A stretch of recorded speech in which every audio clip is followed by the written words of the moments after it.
반갑습니다. 주식대가 셜록입니다. 결국 시장은 돌고 돈다라는 말이 좀 맞아떨어진 그런 하루였다라는 생각입니다. 미증시는 주요 기업들의 실적, 델타 변이 확산세, FOMC 등의 영향이 좀 어우러지면서 혼조세로 마감을 하였는데요. 우리 증시 역시 좀 특별한 영향 없이 직전의 조정들에 대한 반대급부적인 변동 정도에 그쳤다, 이렇게 좀 볼 수 있을 것 같습니다. 금일 이 시장과 함께 알체라, 최근 메타버스와 관련된 직접 사원 모델이 없다라는 공지를 내면서 급락을 한 이후에 오늘까지도 좀 아쉬운 흐름을 보이고 있는데, 관련해서 말씀드리는 시간 가져보도록 하겠습니다. 제가 올려드리는 영상은 한 번으로 끝나는 게 아니라 주기적으로 올려드리면서 그날그날의 상황과 이후 전망에 대해 수정하고 보완해 나가면서 매매에 참고하실 수 있도록 진행을 하고 있습니다. 구독만 해두시면은 이후에도 변화하는 상황에 맞춰서 그 내용들 확인하실 수가 있으시니까요. 구독과 좋아요 한 번씩 부탁드립니다. 아울러 저희 주식대가에서 증권사 제휴를 맺어주시는 분들께 저희 주식대가 공식 리딩 1개월을 무상으로 제공해드리고 있습니다. 텔레그램이라는 메신저를 통해서 진행이 되시고요. 아래 나가고 있는 번호로 성함만 문자 남겨주세요.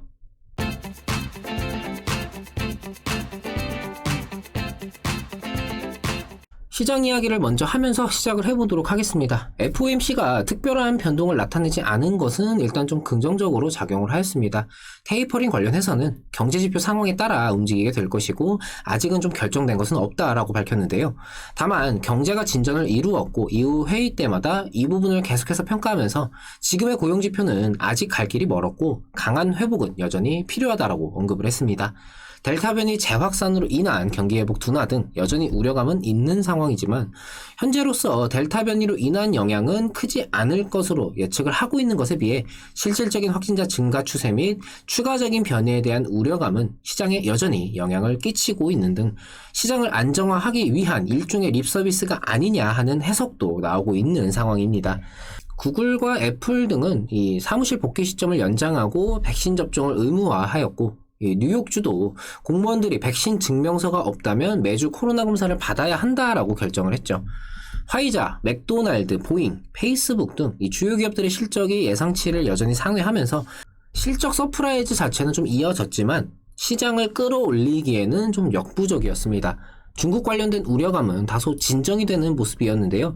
중국 당국에서 투자자들의 안정을 위해 기업들에 대한 규제를 하는 것이 아니라 일부 산업 조정이라는 메시지를 전달을 했고, 정책에 대한 오해로 시장이 반응한 것이라면서 설명을 했습니다. 이로 인해 골드드래곤 지수는 9%나 급반등을 하였고, 금일 중국 증시도 일단 진정되는 모습을 나타냈죠. 시장에 대해서 정리를 하자면은 주요 기업들의 실적은 여전히 좋게 나와주는 가운데 델타 변이에 대한 우려감은 여전히 이어졌고, FOMC 관련해서는 이렇다 할 결론 없이 다음 FOMC로 넘어가는 상황이 되면서 시장은 일단 딱히 좋다 나쁘다라고 평가하기보다는 당장의 변동이 일단은 진정이 되는 모습이다 라고 볼 수가 있겠습니다. 우리 증시 역시 이러한 흐름을 좀 따라갈 것으로 예상이 되고, 바래왔던 이 실적주 위주의 분위기 전환은 당장 나오기에는 좀 상황 자체가 달라지기는 했지만, 결국 이 3분기 성장에 대한 포인트를 전 세계적으로 함께 지켜보고 있는 그런 단계이기 때문에 지금 상황이 나쁘지는 않다라는 생각입니다. 다음 FOMC는 6주 간격으로 진행되던 기존과 달리 여름 휴가 기간이 겹치면서 8주 뒤에 열리는 만큼 이제 8주 동안은 특별한 정책 변화 없이 지금의 경기 회복세와 함께 시장이 어떻게 인식을 하고 진행이 되는지에 대해서 활용할 필요가 있겠습니다.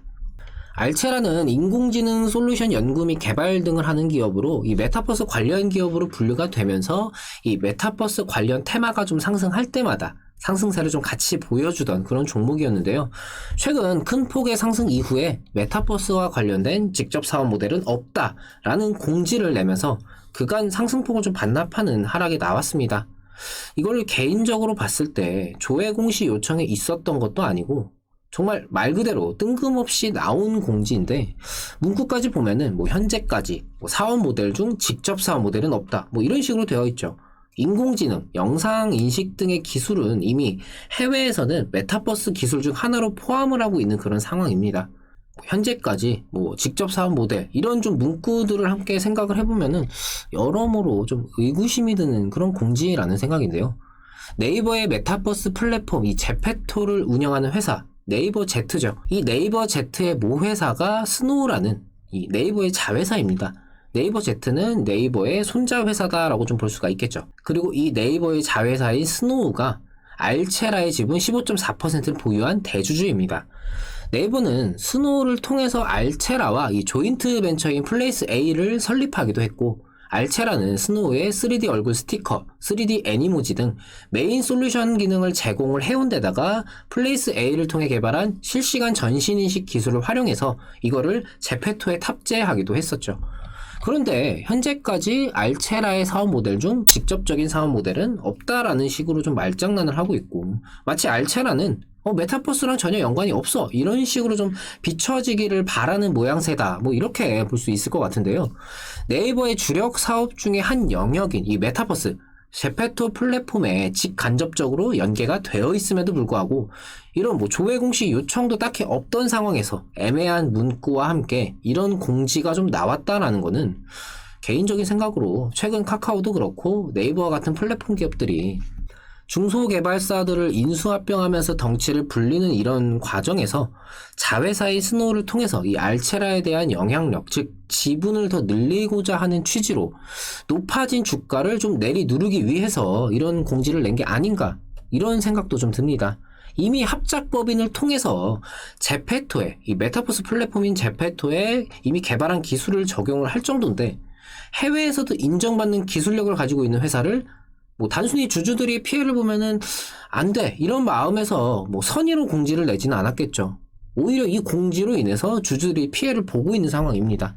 정리를 하자면은 이미 네이버의 자회사 이 스노우와 메타버스 플랫폼을 운영하는 손자회사 네이버 Z, 알체라와의 연관성은 이미 넘쳐날 정도인데 현재까지 직접 사업 모델은 없다, 이런 좀 애매한 문구, 네이버가 스노우를 통해서 지분을 더 저렴하게 확보하기 위한 조치이다라고 생각을 하면은 좀 앞뒤가 좀 맞아떨어진다라는 생각입니다.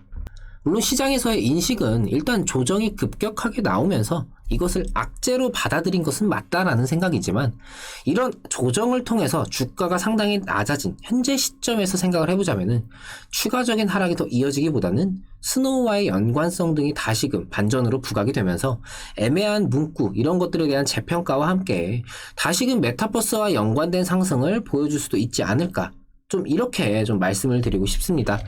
이거는 결론을 내기보다는 하나의 가능성 정도로 생각을 하는 것이 지금 시점에서는 맞다라는 생각이지만, 개인적으로 충분히 가능성은 있지 않을까 하는 생각입니다. 매일 아침 7시 30분 유튜브를 통해서 공개 방송을 진행하고 있습니다. 구독만 해두시면은 매일 편하게 방송 참여하실 수가 있으시니까요. 구독과 좋아요 놓치신 분들은 한 번씩 부탁을 드립니다.